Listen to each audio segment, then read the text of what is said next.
हम लोग श्रीमद् भागवतम के तीसरे स्कंद के 5वें अध्याय के 27वें श्लोक को देख रहे हैं। सृष्टि का वर्णन हो रहा है। 26वें श्लोक में वर्णन था कालवृत्या तु मायायाम गुणमय्याम अधोक्षजः पुरुषेणात्मभूतेना वीर्यमाधत्त वीर्यवान। काल वृत्या यानी काल शक्ति के द्वारा मायायाम गुणमय्याम, जो माया गुणमयी हो गई थी। अब देखिए प्रश्न, ये बात थोड़ा समझ में आना पड़ेगा। गुणमयी का मतलब क्या? पहले गुणमयी नहीं थी, गुण थे लेकिन गुण एक्टिव स्टेट में नहीं थे। अब गुणों की साम्यता को शुद्ध करके उसको डिस्टर्ब कर दिया गया है और रजोगुण तमोगुण सतोगुण डिस्टर्ब हो रहे हैं, इसलिए गुण अलग से प्रकाशित होते हुए दिख रहे हैं। किसने इसको शुद्ध किया? तो कह रहे अधोक्षज वैकुंठनाथ भगवान विष्णु ने किया।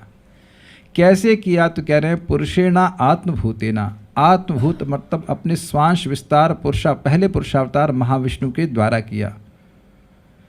कैसे? और उसके बाद क्या प्रकार था? तो कह रहे वीर्यम आधत्त वीर्यवान। जो वीर्यवान है अर्थात चिद शक्ति से युक्त हैं, वह महाविष्णु वीर्यम आधत्त मायायाम अर्थात माया में बहिरंगा शक्ति में प्रधान में वीर यानी जीवों को, चिदाभास जीवों को आदत रख दिया। पहले काल शक्ति से शुद्ध किया, फिर जीवों को रख दिया। अब यहाँ पे उसके बाद की घटना का वर्णन हो रहा है कि उसके बाद क्या हुआ। तो कह रहे उसके बाद महतत्व की सृष्टि हुई और वर्णन हुआ कि महतत्व है क्या। ततो भवन महतत्वम अव्यक्तात् कालचोदितात्। भवन महत्व, प्रयास कीजिए। ततो भवन महत्तत्वम अव्यक्तात् कालचोदितात्। Wow, you are good. विज्ञानात्मात्मदेहस्थम विश्वम व्यंजनस्तमोनुदः। विज्ञानात्मं देहस्थं विश्वं व्यंजनस्तमोनुदम्। विज्ञानात्मात्मदेहस्थम विश्वम व्यंजनस्तमोनुदः। विज्ञानात्मान आत्मात्मा। कोई बात नहीं, चलिए मेरे साथ बोलिए। कोई बात नहीं, ठीक है, मेरे साथ बोलिए।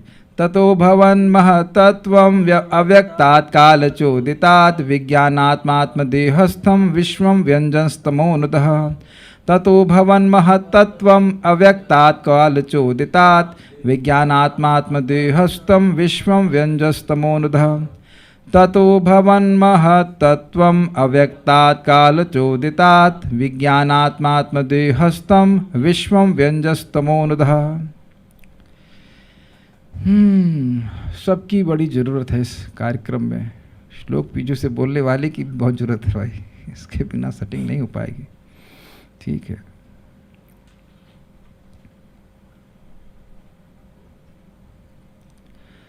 तत्पश्चात यानी जीवों के उसमें रख देने के बाद नित्य काल की अंतः क्रियाओं से, नित्य काल की इंटरनल एक्शंस की वजह से प्रभावित पदार्थ का परम सार जो कि महतत्व कहलाता है। अब इसका क्या मतलब है?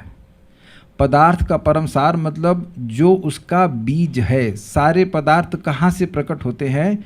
तो कहेंगे आप महतत्व से प्रकट होते हैं। इसीलिए कह रहे हैं प्रभावित पदार्थ का, अंतः क्रियाओं से प्रभावित पदार्थ का परम सार जो प्रधान था वह काल शक्ति से प्रभावित हुआ। उसके बाद जो कि महतत्व कहलाता है, जो क्रिया पदार्थ का परम सार है जो कि महतत्व कहलाता है, प्रकट हुआ। और इस महतत्व में शुद्ध सत्व अर्थात भगवान ने अपने शरीर से ब्रह्मांड अभिव्यक्ति के बीज बोए। अरे भाई, तो बड़ा कठिन हुआ। एक बात यहाँ पे समझ लीजिएगा कि महतत्व में सतोगुण का प्रधानता है, सतोगुण की प्रधानता है। ये प्लस समझ लीजिएगा, ये आपको पॉइंट नोट करना पड़ेगा। इसके बाद अगर रजोगुण फिर तमोगुण बढ़ेगा, लेकिन अभी स्पष्ट रूप से महतत्व में सतोगुण की प्रधानता है। अच्छा, ततः तत्पश्चात यानी कि काल शक्ति के द्वारा शुद्ध होने के पश्चात काल चोदितात, काल द्वारा प्रेरित होकर के, इंस्टिगेट होकर, इंस्पायर होकर, अव्यक्तात्, अव्यक्त का यहाँ पे क्या अर्थ है? जो प्रकृति की अव्यक्त अवस्था है अर्थात प्रधान के बारे में बोल रहे हैं।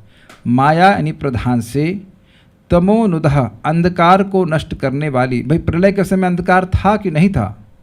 अंधकार था, तो बहुत ही चमकीला पदार्थ बोला गया है, बहुत चमकदार पदार्थ है ये।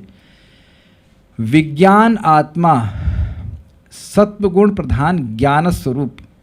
देखिए इस महतत्व में जीवात्माएं भी हैं और इस महतत्व में प्रकृति के गुण भी हैं, तो बड़ा अद्भुत सा मिश्रण है कॉन्शियस जीवात्माओं का और प्रकृति के जो अगला ट्रांसफॉर्म्ड स्टेट है उसमें, जिसमें कि सत्वगुण प्रधान है।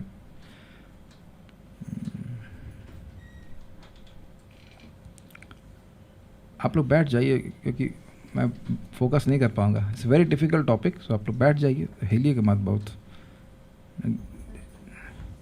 It is extremely difficult. आज मुझे बहुत ज़्यादा फोकस करना पड़ा, जैसे है वैसे बैठ जाइए प्लीज़, प्लीज़ जल्दी से बैठ जाइए, नहीं तो मैं क्लास बिल्कुल बहुत दिक्कत हो जाएगी।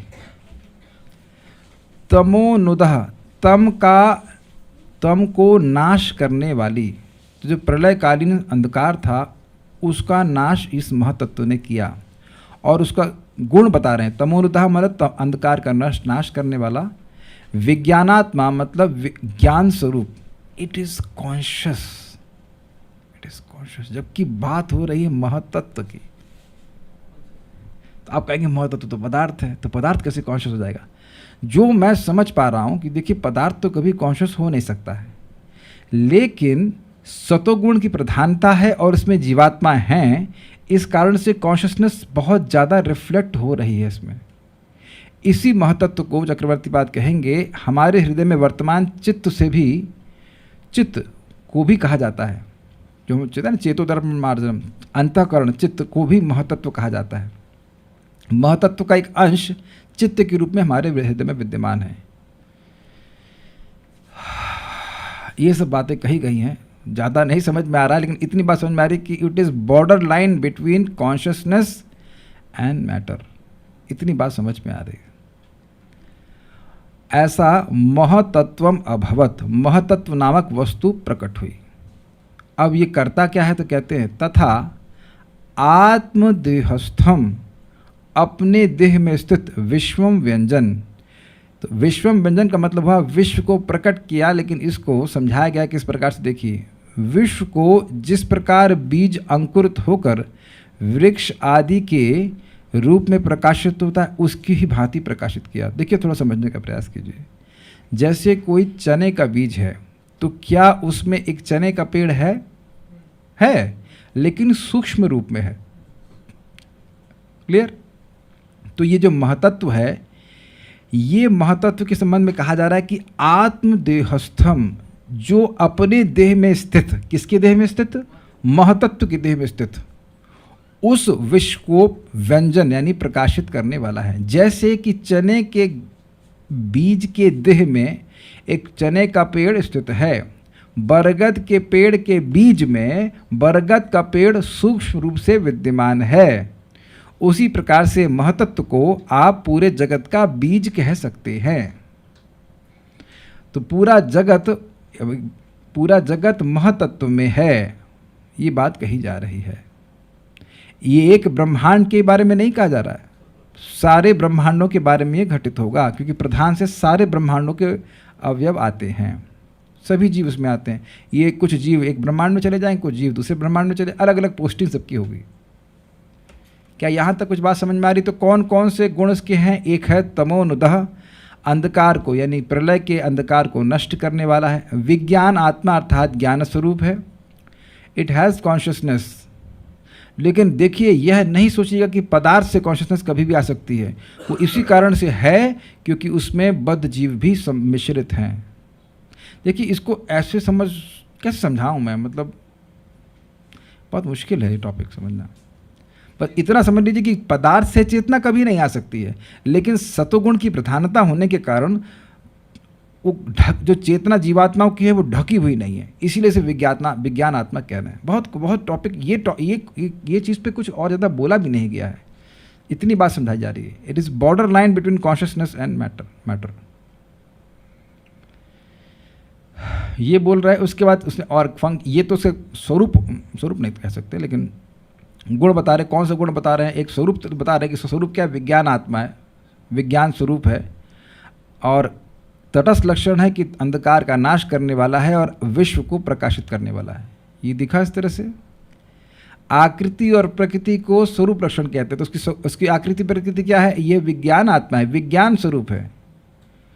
और तटस्थ लक्षण क्या है? कार्य क्या करता है? तमोनुदः, अंधकार का नाश करने वाला है, प्रलयकालीन अंधकार का नाश करने वाला है, और अपने ही देह में स्थित जो विश्व महतत्व में सूक्ष्म रूप से है उसको प्रकाशित करने वाला है। अगर मैं पूछूं सारे ब्रह्मांड कहाँ से आते हैं, तो आप क्या बोलोगे? महतत्व से आते हैं। तो वहाँ पे हैं तभी ना आते हैं, लेकिन हैं किस रूप में? सूक्ष्म रूप में है। बीज रूप में नहीं, बीज में सूक्ष्म रूप से है। बीज तो महतत्व है, ब्रह्मांड अपना बीज नहीं हो सकता है। ब्रह्मांड का बीज है, सारे ब्रह्मांडों का बीज ही महतत्व है।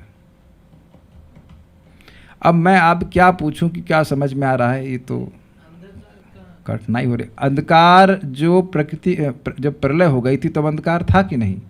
तो उस अंधकार को ये महतत्व नष्ट करने वाला है, वो चमकीला होता है। अब आगे हम कहीं पढ़ेंगे प्रभुपाद के तात्पर्य में कि वह नीले प्रकाश का होता है, लेकिन अभी मैं उस पर चुप हूँ क्योंकि वहाँ जब पढ़ेंगे तभी पढ़ाऊँगा, लेकिन वो भी वर्णन है because of material desires of the living entities. But अभी इस पर हम कुछ नहीं कह रहे, जब पढ़ेंगे तो वहाँ पढ़ेंगे। अभी तो इतना समझ लीजिए कि चमकीला पदार्थ होता है। कुछ समझ पा रहे हैं? ततो अभवत, उसके बाद हुआ। क्या हुआ? महतत्व। महतत्व, ये लाइन क्लियर हो गई? टिक मार्क करें, इसको आगे बढ़ें। ततो अभवन महतत्वम, ये लोग तो कुछ नहीं बोल रहे हैं। अरे इतना तो समझ में आ रहा है कि उसके बाद महतत्व हुआ, ये भी नहीं समझ में आ रहा है आप लोगों को। जब चुप, महाप्रभु की तरह, हम लोग महाप्रभु के अनुयायी हैं, महाप्रभु की तरह सुनेंगे। बूझते ना बूझे, हमें बूझते ना पा रहे। आप बूझ रहे हैं कि नहीं बूझ रहे, ये भी हम नहीं बूझ रहे हैं। एक लाइन क्लियर हुआ कि नहीं? देखो, आप कभी एग्जाम में पेपर लिखते थे तो 100 में से मान लो पढ़ाई तैयारी कम की तो 20 नंबर का भी लिख लिया तो खुश हो जाते थे। हाँ, तो बस कभी कभी कठिन पेपर आ जाता है तो 100 में से, अब अगर आपने एक लाइन सीख ली इसमें से तो 25% श्लोक आ गया कि नहीं आ गया? ठीक है। उसके बाद अव्यक्तात् काल चोदितात्। अव्यक्तात् मतलब प्रधान से, जो माया की या प्रकृति की अव्यक्त अवस्था है उससे, काल चोदितात् यानी काल की प्रेरणा से। ये भी आ गया क्लियर? 50% आ गया? Okay, be encouraged. विज्ञानात्मा देहस्थम, विज्ञान आत्मा जिसका विज्ञान स्वरूप है वह महतत्व। आत्मदेहस्थम जो अपने देह में स्थित विश्व व्यंजन, विश्व को प्रकाशित करने वाला है वह। और तमोनुदः जो अंधकार का नाश करने वाला वह महतत्व प्रकट हुआ। 100% हो गया क्लियर? ओहो, अरे भाई चैट ओपन है, कोई बता दो क्या नहीं समझ में आ रहा है? काल चोदितात् मतलब काल के द्वारा प्रेरित होकर के। भाई सारा कार्य जो हो रहा है वो तो काल की प्रेरणा से ही हो रहा है ना। काल की प्रेरणा का मतलब समझना चाहिए। काल प्रेरित कर रहा है, ये इस जगत पे नहीं देखते हैं कि काल प्रेरित कर रहा है। आप लोगों को भी यहाँ भगवान तो प्रेरित कर रहे हैं, लेकिन एक कालांतर में, काल होने पर आप कहीं पहुँच रहे हैं। काल होने पर हमारे जीवन में कुछ अच्छा या बुरा होता है। कभी कभी बोलते भी हैं इससे मेरा खराब समय चल रहा है। समय तो वही है समय आपके प्रतिकूल चल रहा है समय, या उसका प्रभाव प्रतिकूल हो रहा है। तो यही हो रहा है ना कि समय के प्रभाव से, काल चोदितात् मतलब काल के प्रभाव से महतत्व की सृष्टि हुई। हाँ, लास्ट लाइन फिर से समझा रहा हूँ। विश्व व्यंजन, व्यंजन का मतलब होता है प्रकाशित करना। जैसे मैं यहाँ पे आपको इस श्लोक का अर्थ व्यंजित कर रहा हूँ, प्रकाशित कर रहा हूँ। अर्थ नहीं था, अर्थ समझ में नहीं आ रहा था, लेकिन अर्थ को प्रकाशित करना, स्पष्ट करना, ब्रिंग अबाउट, मैनिफेस्ट।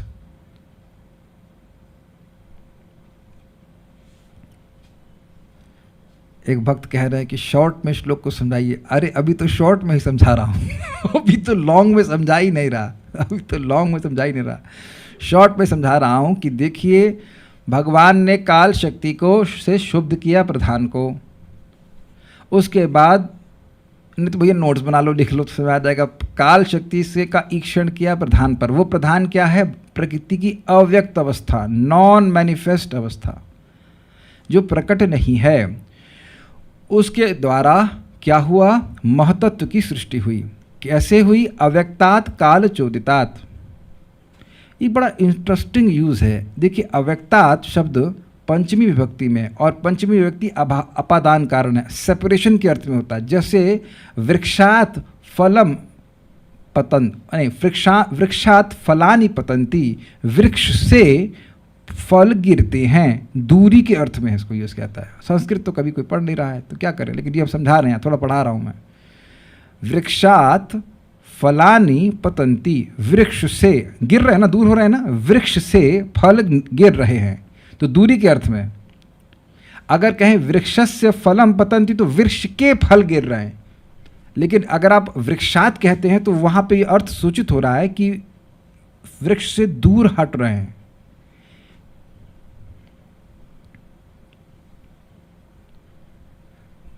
गृहात वनम प्रवेश, गृहात वनम व्रजेत, वह घर से जंगल में चला गया, तो घर से दूर गया कि नहीं गया।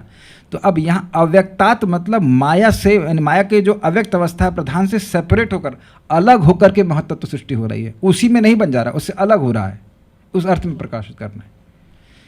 कुछ समझ पा रहे हैं? इसलिए पंचमी विभक्ति का प्रयोग हो रहा है। अव्यक्तात काल चोदितात, काल के प्रभाव से महत्त्व सेपरेट हुआ। जैसे समझ लीजिए, अच्छा चलिए समझ लीजिए, ये बताइए कि दही में मक्खन होता है? नहीं, और कठिन प्रश्न, क्या दूध में मक्खन होता है? माइक बताइए, क्या दूध में मक्खन होता है? होता है। अभी मैं घर चल के दिखाता हूँ दूध, मथो दूध को आप, तो दूध को कितना हूँ मथ लीजिए, आप मक्खन नहीं निकाल पाएंगे। वेल, क्रीम निकाल सकते हैं लेकिन मक्खन नहीं निकलेगा, मक्खन तो नहीं निकलेगा। तो चलिए क्रीम ही है, तो क्रीम दिख तो नहीं रही, जब उसको मथा जाएगा तब वह निकलेगा। तो अब मथने को आप जो मथानी उसको मान लीजिए वो काल स्थानीय है। मथने का जो कार्य है, मंथन का कार्य कर रहा है ना काल उस प्रधान को, जो दूध स्थानीय है, तो दूध जो दूध जो है प्रधान स्थानीय है। दूध में अलग अलग कुछ दिख नहीं रहा है, लेकिन उसमें क्रीम और क्या क्या पदार्थ होता है ना, अलग अलग, मलाई, क्रीम, मक्खन, जो भी घी, सब कुछ है उसमें, तो वह है सब उस मथानी, जो काल रूपी मथानी, उसे मथ दिया गया है। तो अब उससे व्यक्त होने लगी हैं चीज़ें कुछ। तो दूध से दही, और उसके बाद दही से मथ रहे हैं, तो उसके बाद फिर से मक्खन निकलता है, सब कुछ अलग अलग हो रहा है।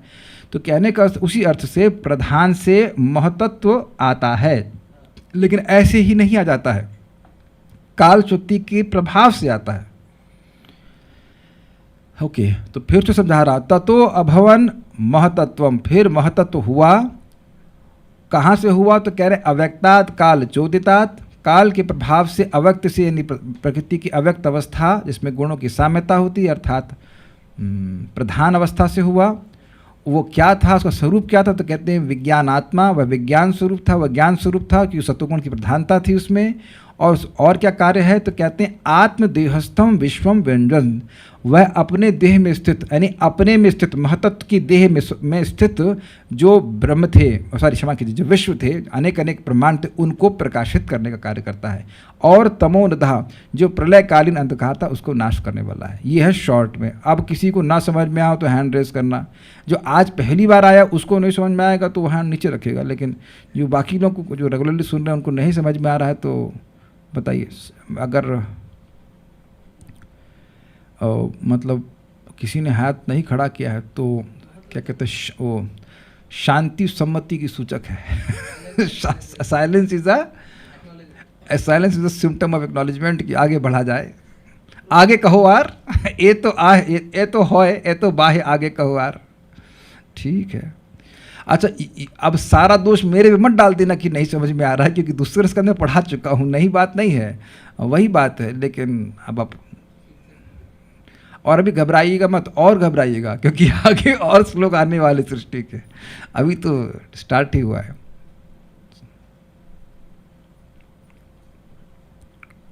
श्रीधरी, काल शक्ति के द्वारा प्रेरित होने पर अव्यक्त माया से, यानी प्रधान से महतत्व प्रकट हुआ।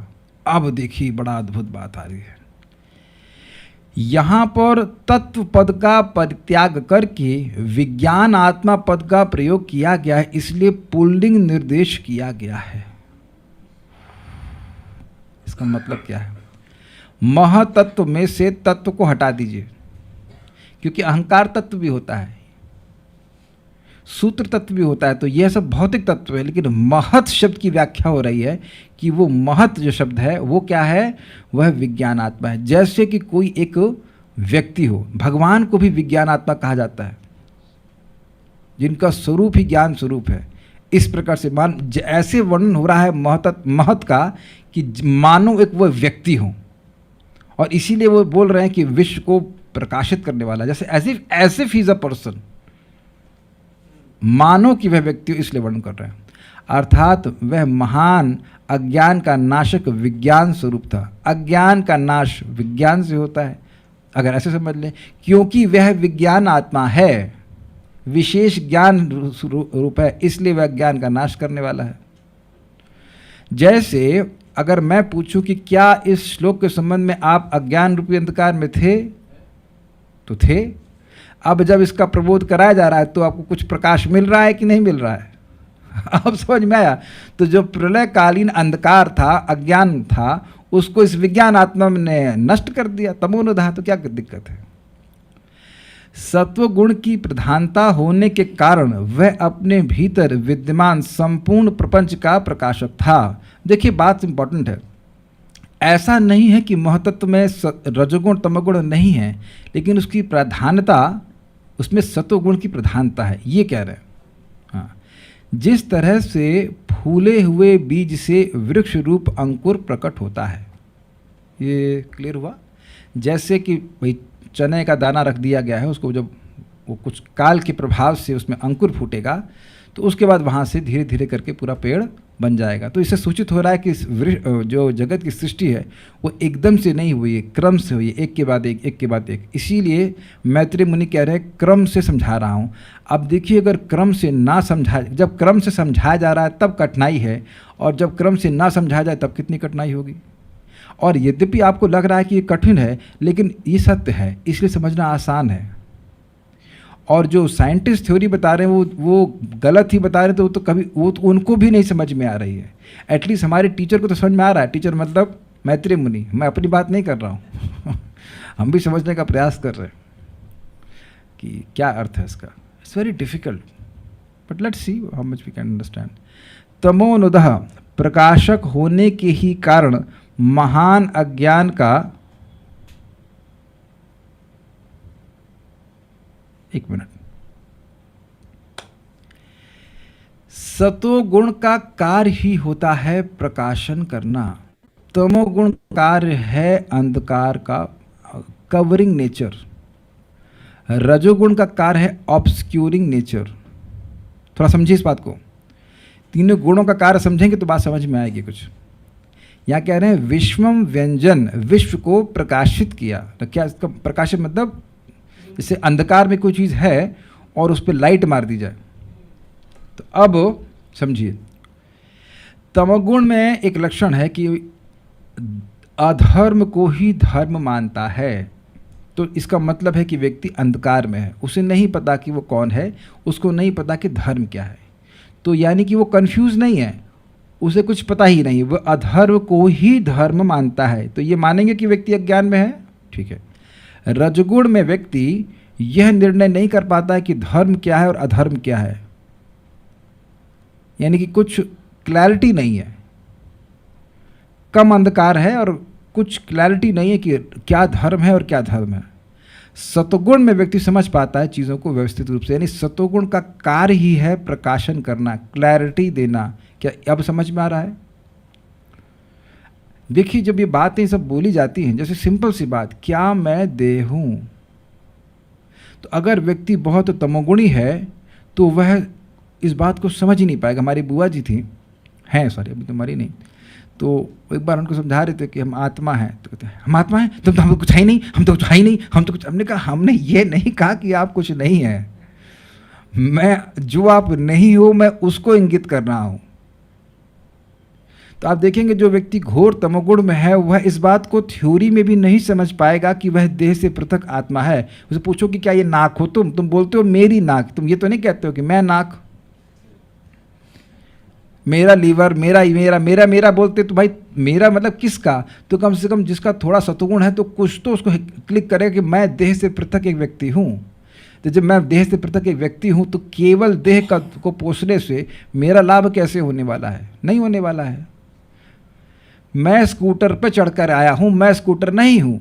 तो इतनी बात भी अगर किसी को नहीं समझ में आ रही है, मैं शर्ट पहना हूँ, कुर्ता पहना हूँ, मैं कुर्ता नहीं हूँ, तो इतनी बात तो समझ में आनी चाहिए। तो इसके लिए भी सत्वगुण की आवश्यकता है। लेकिन आप विचार कीजिएगा, हमने देखा है कि हमने लोगों को समझाया, उनकी बहुत सारी डिग्री हैं, उनको एक डिग्री भी बात समझ में नहीं आती कि तुम देह से पृथक आत्मा हो। This is quite interesting. जैसे कि श्रील प्रभुपाद जी के शिष्य बता रहे थे कि प्रभुपाद लेक्चर दे रहे थे, कहते तो समझना चाहिए कि मैं देह नहीं हूँ। तो कहे कि ओ स्वामी जी देह नहीं है लेकिन हम लोग देह हैं। आप समझे? तो ये इस प्रकार की अंडरस्टैंडिंग लोगों की हो जाती है। रियली अगर आपको ये बात नहीं समझ में आ रही है तो कृपया प्रीचिंग करिए थोड़ा सा, एक आध दो लोगों को समझाइए कि भाई तुम देह नहीं तुम आत्मा हो, तो आप देखेंगे थ्योरी भी नहीं समझ में आती, एकदम कवर्ड अप। तो मैं खाली एग्जाम्पल क्यों दे रहा हूं, ताकि समझा सकूं कि भाई ये तीनों गुणों का कार्य किस प्रकार से। सत्वा संजायते ज्ञानम, तो ज्ञान होने लगता है। ज्ञान का सत्वगुण का कार्य ही है कि वह ज्ञान करे। ज्ञान मतलब प्रकाश। तो इसीलिए क्या क्यों कह रहे हैं कि क्योंकि इसका विज्ञान आत्मा है, सत्वगुण की प्रधानता है, ये प्रकाशक है, इसलिए विश्व के या जगत के अंधकार को नष्ट करके विश्व का प्रकाश करने वाला है। ये बात है। बट ये सब अपने से नहीं हो रहा है, ये सब हो रहा है समय के प्रभाव से। और उस समय के ऊपर कौन है? भगवान महाविष्णु की इच्छा। ये बात हमेशा याद रख के चलिएगा कि सृष्टि जो हो रही है उसके पीछे भगवान की इच्छा है, भगवान की अध्यक्षता है। तमोनुदः, प्रकाशक होने के ही कारण महान अज्ञान का विनाशक था। एक मिनट, कुछ मिस हो गया। हाँ नहीं, सात्वत तंत्र में कहा भी गया है, विष्णोस्तु त्रीणि रूपाणि पुरुषाख्यान यथो विधु, प्रथमं महतः सृष्टो, द्वितीयं तुवंड संस्थितम, तृतीयं सर्वभूतस्थम तानि ज्ञात्वा विमुच्यते। भगवान विष्णु के पुरुष शब्द वाच्य 3 रूप बतलाए गए हैं।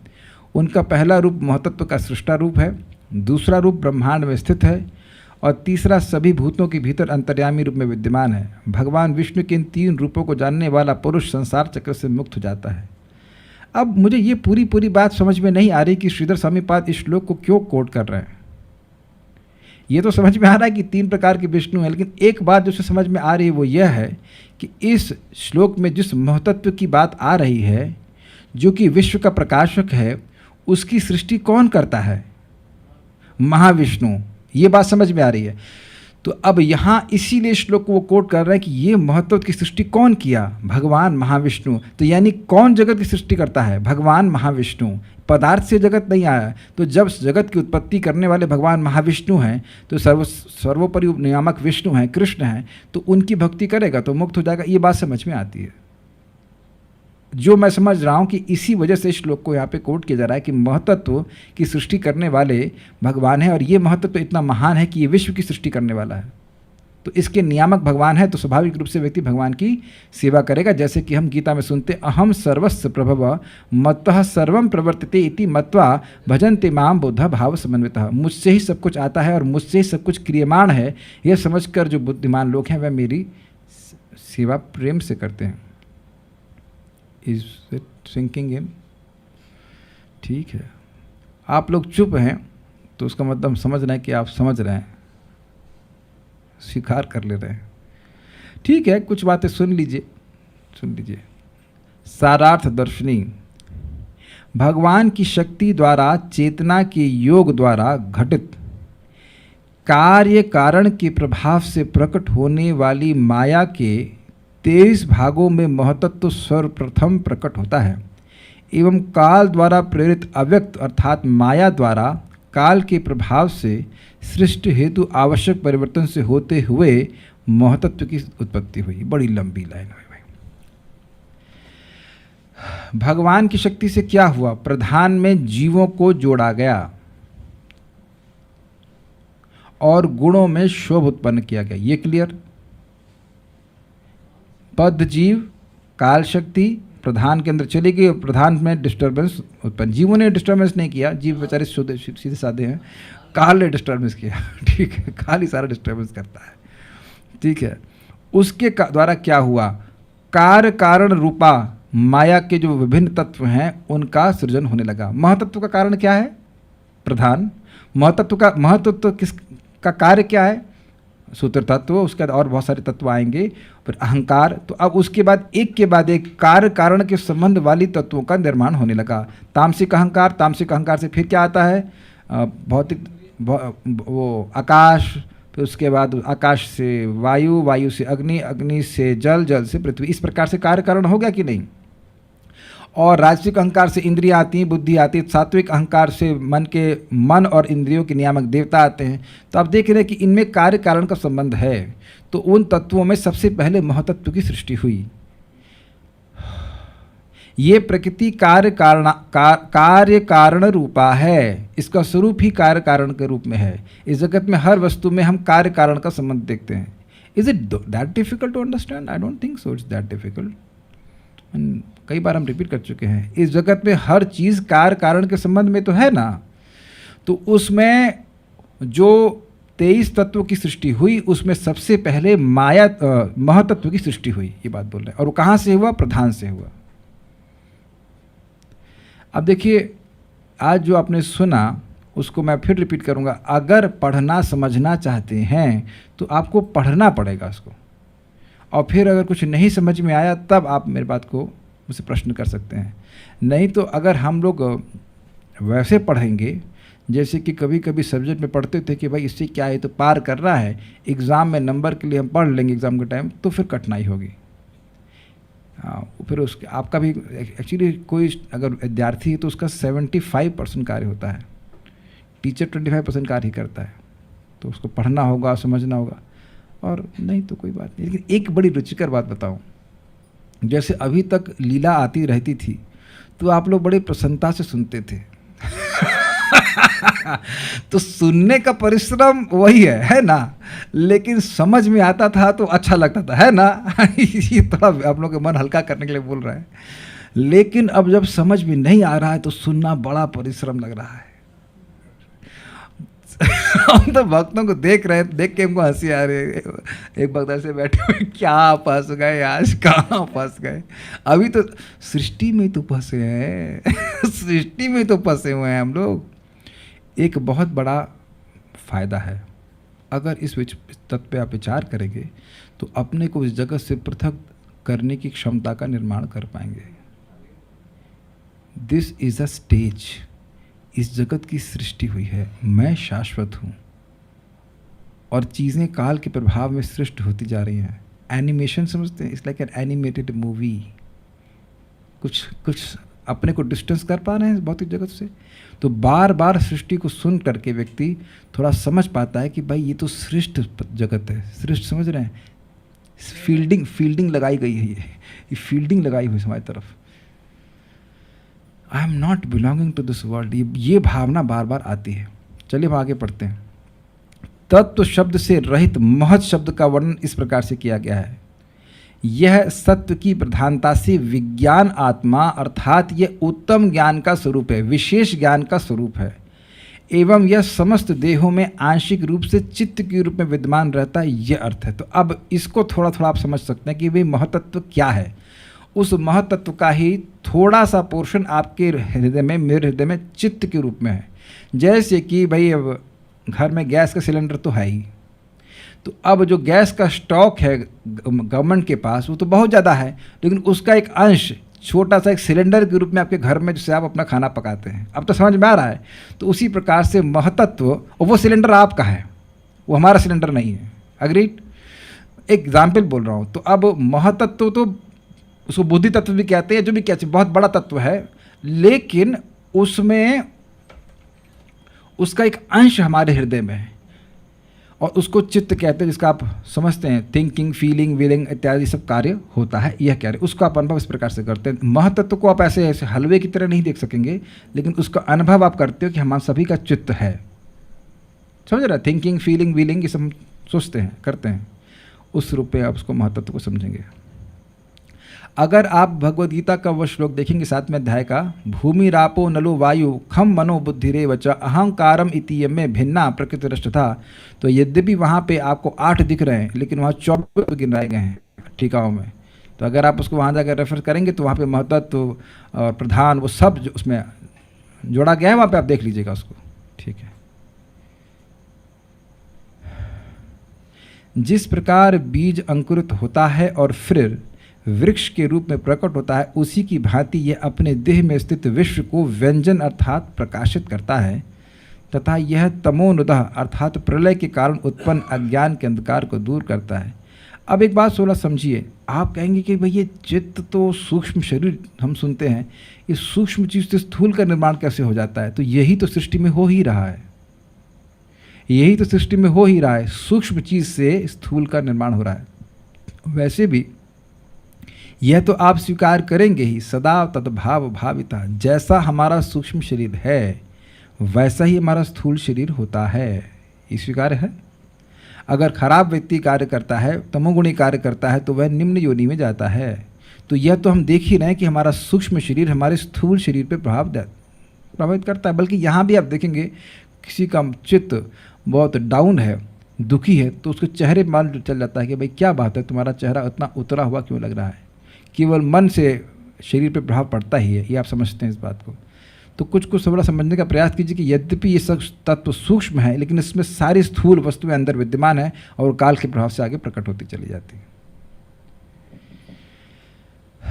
तमोनुद का अर्थ स्पष्ट हो गया। यद्यपि यहाँ इसका उल्लेख नहीं किया गया है, किंतु यह समझना चाहिए कि तब यह सूत्र तत्व बन जाता है जो कि क्रिया शक्ति द्वारा महतत्व से भिन्न होता है एवं जिसमें रजस की प्रधानता होती है। ज्ञान शक्ति, क्रिया शक्ति और बल। तो देखिए महतत्व में ज्ञान शक्ति का मुख्यता होती है और इससे आता है सूत्र तत्व, ये हम लोग पहले भी पढ़े थे। उसमें रजगुण की प्रधानता होती है और उसमें क्रिया शक्ति होती है। Do you agree with this? हाथ कुछ क्रिया मतलब रजगुण, कुछ कार्य कर रहा है तो उसको एक्शन कर रहा है तो उसमें रजगुण का प्रधान होता है। अगर बहुत शांति से बैठा हुआ है तो जरूरी नहीं कि वो उसमें दिखाया जाता है कि वह सतुगुणी व्यक्ति है।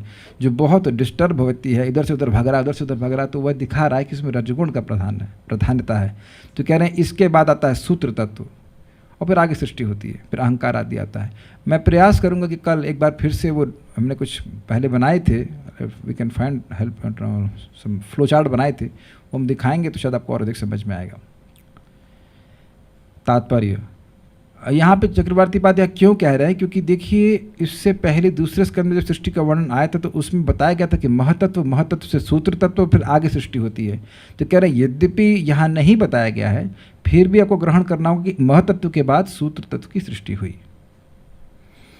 इसी सूत्र तत्व को मुख्य प्राण भी कहा गया है।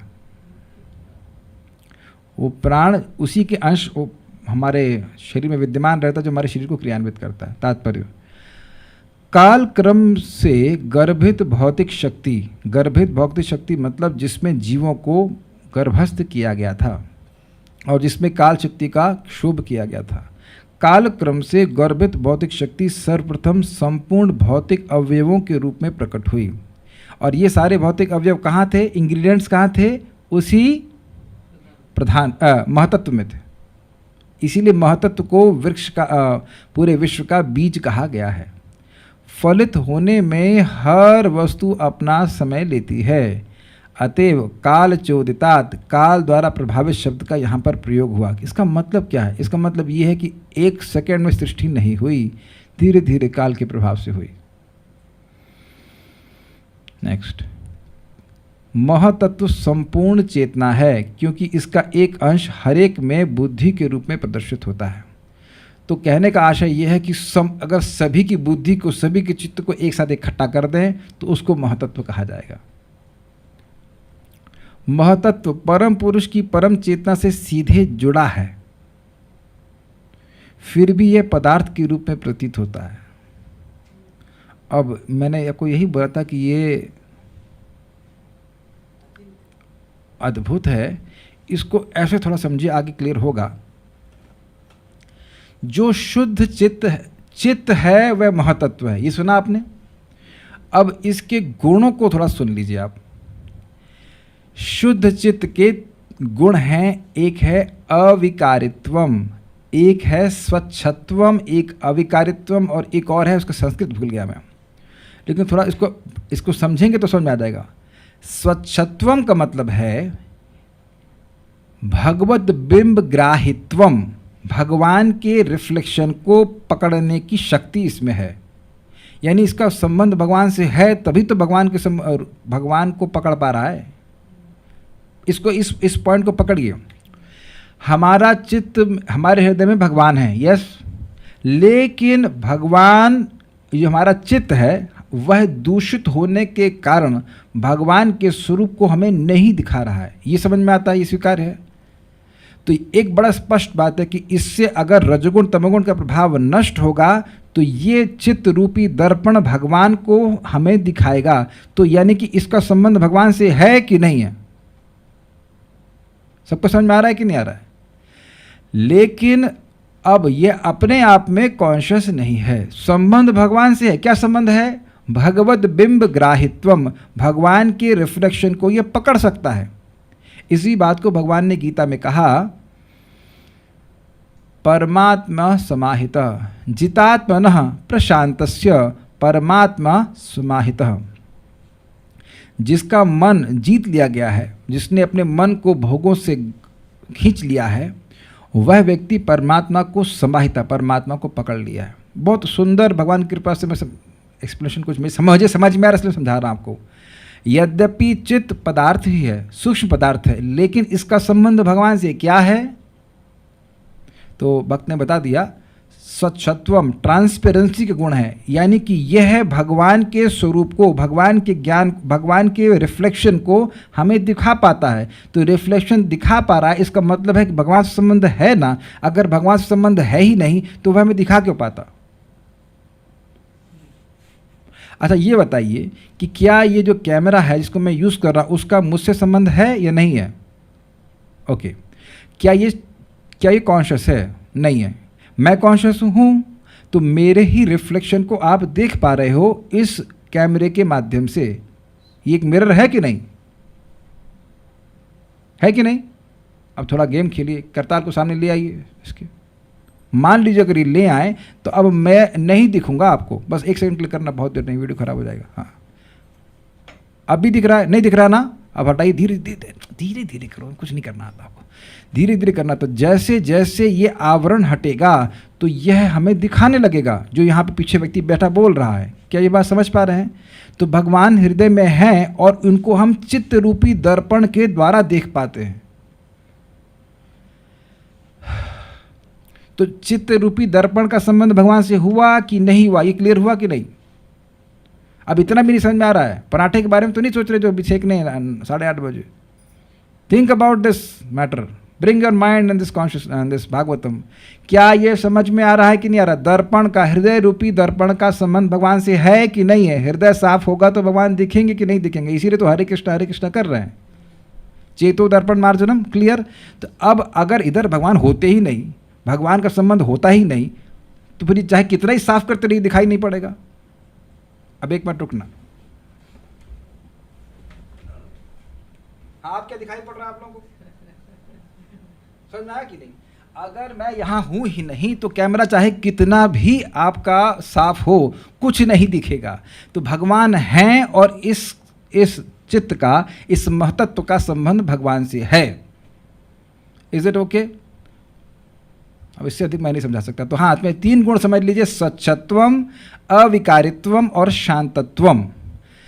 तो स्वच्छत्वम का मतलब ये समझा रहा था, ट्रांसपेरेंसी। अगर शुद्ध अवस्था में चित्त है, महतत्व के अगर शुरुआत की अवस्था कह रहे हैं, तो वह भगवान का दर्शन कराने में समर्थ है, एटलीस्ट रोक नहीं रहा है। और अविकारित्व का मतलब होता है, यहाँ पे बात आ ही रही तो बोल देने, अविकारी मतलब बाहर क्या चीज़ें चल रही भौतिक रूप से उसका प्रभाव नहीं पड़ता, और शांत मतलब फोकस हो पाता है।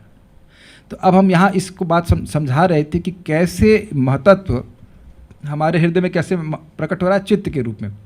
बुद्धि कहिए, चित्त कहिए, वो अलग अलग एक ही बात है, मोटा मोटी। और वह चित्त का क्या गुण है कि वह परम चेतना से, भगवान से जुड़ा हुआ है। अच्छा, एक और आप सुन सकते हैं, ददामि बुद्धि योगम तम, ददामि बुद्धि मतः स्मृतिर ज्ञानम अपोहनम च। अब समझ में आ रहा है कि भगवान सीधे हमें कंट्रोल कर रहे हैं, कैसे? ज्ञान बुद्धि, हमारे चित्त को प्रभावित करके। क्या अब भी नहीं समझ में आ रहा है? अब तो बिल्कुल स्पष्ट समझ आ रहा है ना कि भगवान हमें बुद्धि प्रदान करते हैं, ये तो समझ में आ रहा है ना। तो बुद्धि का लिंक भगवान से है तब ना कर रहे हैं। अगर जिसको समझ में आ रहा है तो भगवान उसको बुद्धि दे रहे हैं, और नहीं समझ में आ रहा तो बुद्धि नहीं दे रहे हैं।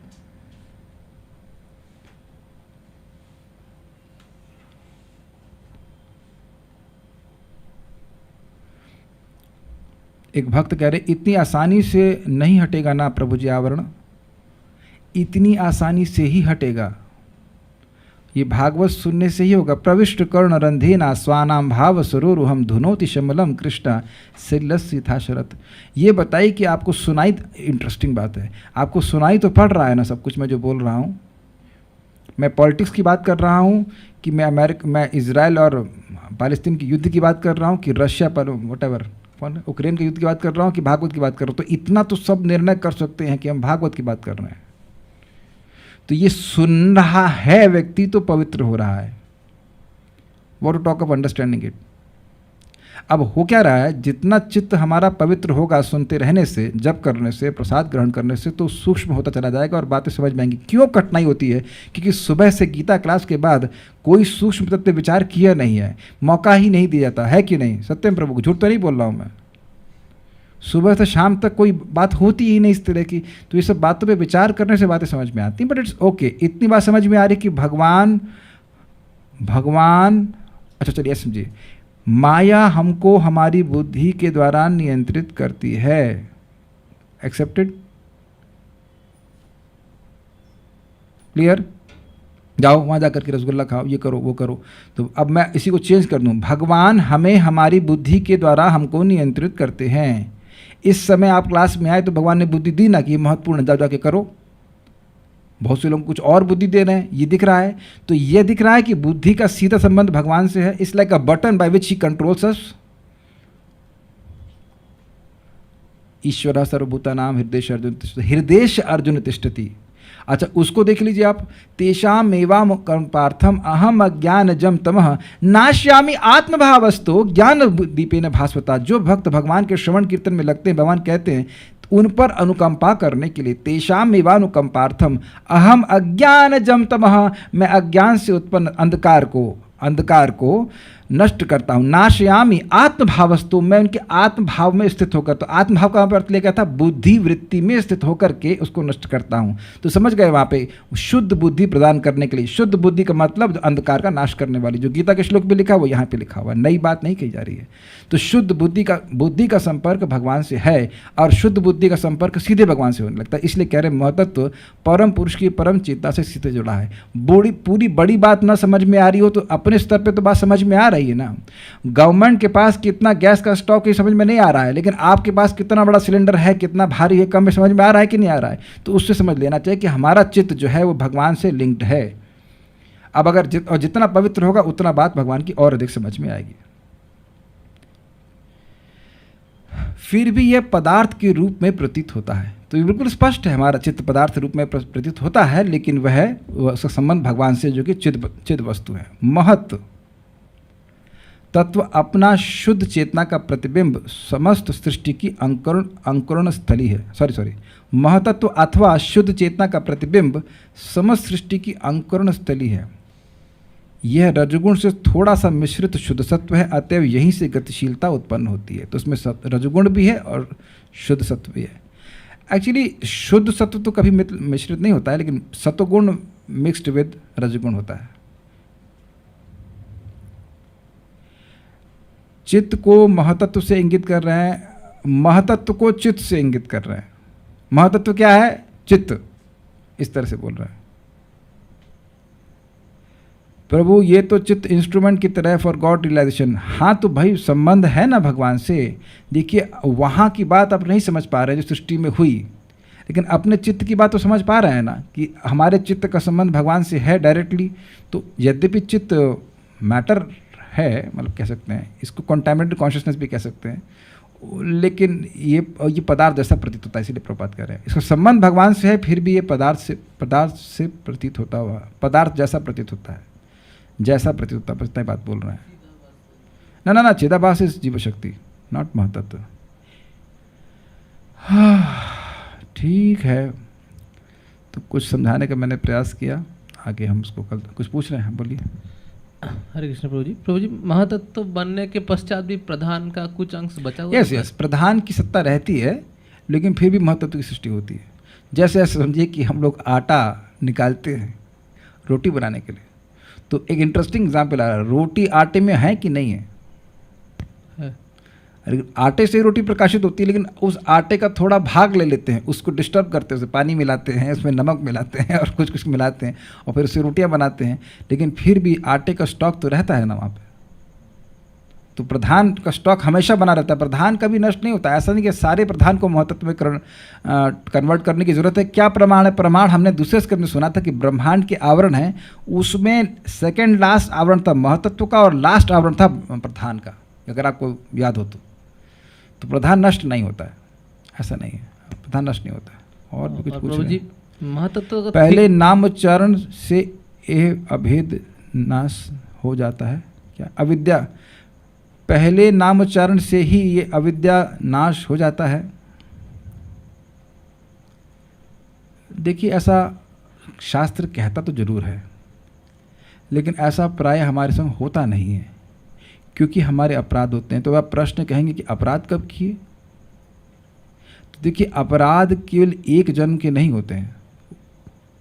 ऐसा नहीं कि अपराध हो गया तो अब आपकी भक्ति एकदम खत्म हो जाएगी, लेकिन अपराध है, इसी कारण से तो हम दोबारा जन्म लिए हैं, उस अपराध का मार्जन कर सकें।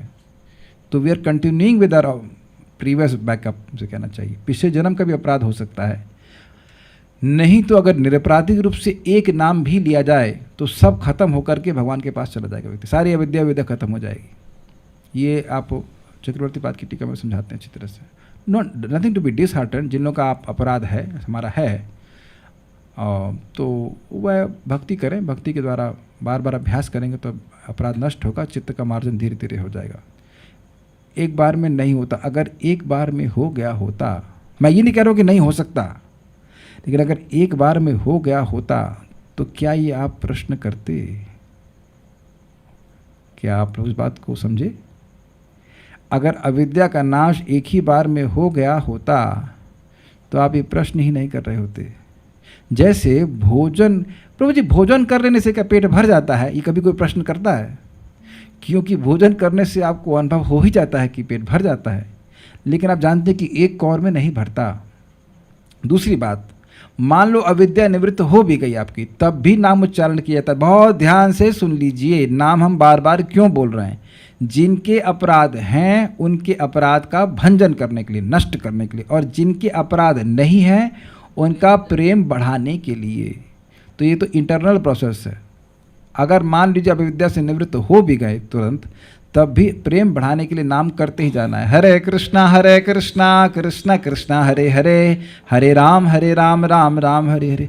तो क्या प्रभु जी जिंदगी भर करना पड़ेगा? नहीं, शाश्वत रूप से करना पड़ेगा। नहीं, करे बिना नहा नहीं रह जाएगा। तो वाकई आप मानिए, जब अविद्या नष्ट हो जाएगी, जब आप ये प्रश्न करना ही बंद कर दो। मतलब when you have so much taste for chanting, you say why 16, why not 16,000, और उसमें काफ़ी समय लग सकता है। Don't worry. पर बताते हैं ना, हो जाता है पर तुरंत प्रकाशित नहीं होता। देखिए, बहुत सारे फैक्टर हैं। आप ऐसे लिखी बात पे विश्वास मत कीजिए, अनुभव करना होता है।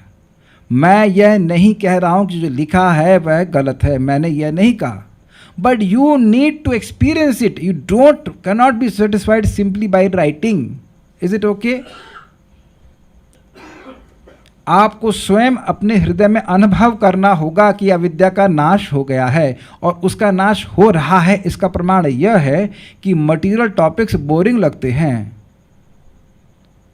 आप लोग देखिए, कुछ वक्त मुंह बनाए थे, मैं जैसे कुछ युद्ध के नाम ले रहे हो, ठीक है, लेकिन हम किस लिए ले रहे थे वो समझने का प्रयास कीजिए। मैं यहाँ पॉलिटिक्स की बात नहीं कर रहा था, मैं एग्जाम्पल ले रहा हूँ कि बस ये बोल रहा था कि आप ये समझ रहे हो कि मैं भागवत बोल रहा हूँ, नॉट मंडेन टॉपिक्स।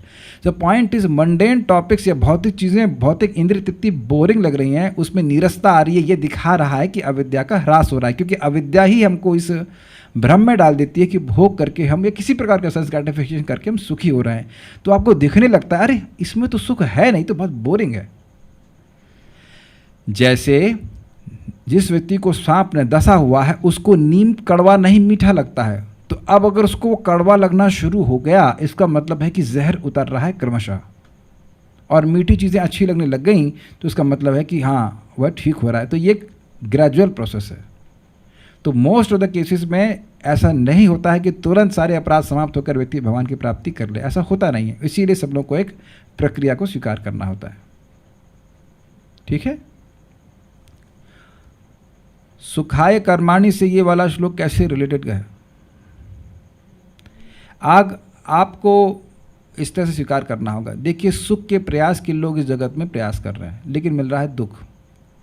तो उस पर प्रश्न ये किया गया था कि जो युक्त हो वह कहिए। तो फिर उन्हें खुद ही उत्तर दे दिया कि भगवान की लीला का वर्णन कीजिए। भगवान की लीला का वर्णन जीवों के दुख की निवृत्ति करने वाला है। तो भगवान की लीला के सृष्टि लीला का वर्णन हो रहा है कि नहीं? उस पर पूछा गया था कि सृष्टि लीला कैसे करते हैं, भगवान कैसे जगत में प्रवेश करते हैं, ये सब वर्णन किया गया था। ये प्रश्न भी तो किए गए थे। तो भगवान की लीला कथा को सुनना ये जीवों के लिए सुख का कारण है, इसीलिए उस युक्त वस्तु को बोल रहे हैं। Is it clear? Vidur ji ने अपने प्रश्न का उत्तर स्वयं ही दे दिया था कि भगवान की कथा सुनने से हर जगह से विरक्ति हो जाती है और भगवान हरि में मन लग जाता है और उससे व्यक्ति सुखी हो जाता है और सारे दुख उसके मिट जाते हैं। तो वस्तुतः उस प्रश्न का उत्तर मतलब आगे जो देंगे सो देंगे, लेकिन विदुर जी स्वयं ही बोल दिए थे कि भगवान की कथा सुनने से व्यक्ति के सारे दुख नष्ट हो जाते हैं। और फिर उसी उपक्रम में वो बोले थे कि आप सृष्टि लीला का वर्णन कीजिए। तो सृष्टि लीला का वर्णन वहाँ पे कर रहे हैं। ओके। सो एक भक्त कह रहे हैं लीला सुनने को तत्पर हो रहे हैं। कौन सी लीला? लीला का तो वर्णन हो रहा है बेटा धनंजय। क्या आप नहीं समझ पाए कि भगवान की सृष्टि लीला है? क्या भगवान ऑफिस में काम कर रहे हैं? क्या ये ऑफिस में काम करने जैसा है? राहुल राज प्रभु की तरह कार में लौट के आ रहे हैं भगवान सृष्टि करके? नहीं, it is simply a pass time of Krishna. अच्छा ये बताइए कि आप लोग सांस लेने में भी कुछ मेहनत का अनुभव करते हैं? सांस लिए बिना कैसे? सांस तो आदमी मजे मजे में ले रहा है ना, स्वेच्छा से ले रहा है, जब चाह रहा है ले रहा है, या कह सकते हैं इट्स ओके फॉर हिम, सांस ले रहा है, सांस छोड़ रहा है। तो भगवान तो सांस में सृष्टि कर रहे हैं। तो क्या प्रयास है? तो ये लीला देखने का प्रयास करना चाहिए। ये बहुत गूढ़ी बात है। जब ये हम बार बार सुनेंगे तो ये पूरा जगत ही भगवान की लीला के रूप में दिखने लग जाएगा, है ना। कोई यहाँ पिता बना है, कोई बेटा बना है, कोई इंजीनियर बना है, उसे बनाया गया है। जैसे क्रिकेट का कैप्टन होता है। खेले क्रिकेट आप लोग कभी? तुम यार वो विकेट कीपर करो, उधर तुम उधर क्या कहते हैं उसको, बाउंड्री पे खड़े रहो। खेले आप लोग ऐसे? कैप्टन बोलता है ना इधर, अच्छा तुम बॉलिंग करो, हाँ तुम इधर लगो, तुम उधर लगो, तुम इधर लगो। उसको अपनी अपनी योग्यता के साथ फील्डिंग में लगा देता है। तो हम सभी लोगों को भगवान के आयोजन से इस प्रकार से जगह जगह अपनी फील्डिंग में लगा है बॉल कैच करने की, लेकिन बॉल कैच हो नहीं रही है कि हम ये नहीं समझ पा रहे कि ये मैच है and this match is fixed. Is it not? ये नहीं समझ में आ रहा है। और ये कुछ समय के लिए चलेगा, बाद में सब अपने पवेलियन में चले जाएंगे। सो दैट हमको इस सब चीज़ से बहुत लाभ यह होता है कि इस भावना से व्यक्ति को बाहर निकालता है कि वो किसी का पति है, किसी का पिता है, किसी का ये है, कम से कम कुछ क्षणों के लिए एटलीस्ट। नहीं तो उसी धारणा में हम पड़े रहते हैं, जबकि हैं हम शाश्वत जीव। क्षण क्षण के लिए किसी का संबंध बन जाता है, उसमें पूरा अब्जॉर्व, अरे थोड़ा अब्जॉर्व हो, पूरा तो नहीं अब्जॉर्व हो भाई कम से कम। और भगवान को बिल्कुल भूल जाता है। तो एटलीस्ट उससे कुछ समय के लिए व्यक्ति बाहर आता है। महाराज कहते हैं उत्कंठा जागृत करने हैं। अब ठीक है, यहाँ रोकते हैं, प्रश्न इसके श्लोक के समझ में नहीं आ रहा, so will stop now. Shrimad Bhagavatam की जय, श्रील प्रभुपाद की जय, निताई गौर प्रेमानंदे।